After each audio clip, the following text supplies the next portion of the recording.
בונה את השכונה החדשה. אבל רגע, אנשים לא עובדים בשכונה החדשה? אנשים לא עובדים?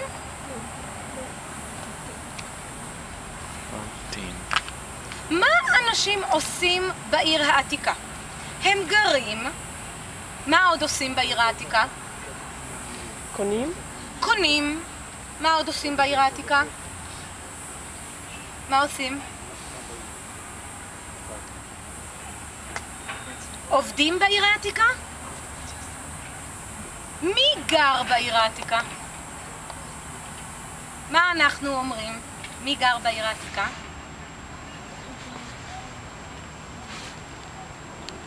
אורתודוקסים. אולטרה אורתודוקסים, רליגיוזים, נכון? הם עובדים? לא. לא, הם לא עובדים. מה הם עושים?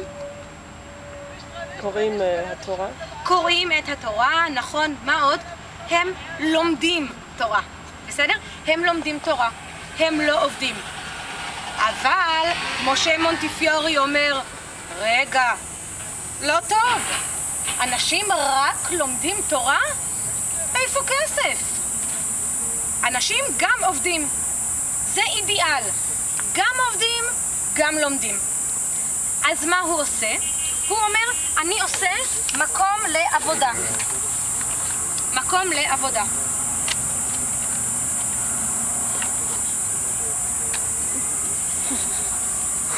מקום לעבודה. מה הוא עושה?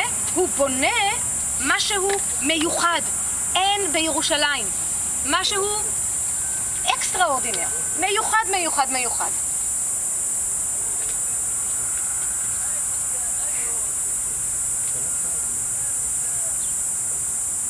מה זה?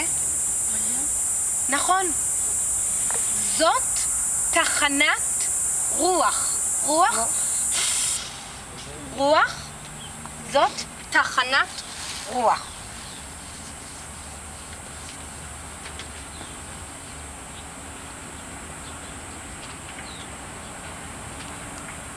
מה עושים בתחנת רוח? מה עושים בתחנת רוח?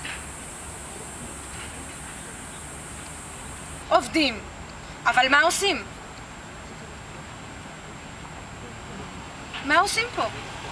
עובדים, עובדים, עובדים, ואז יש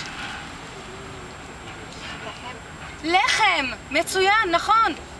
לחם. מה עושים? עושים, לוקחים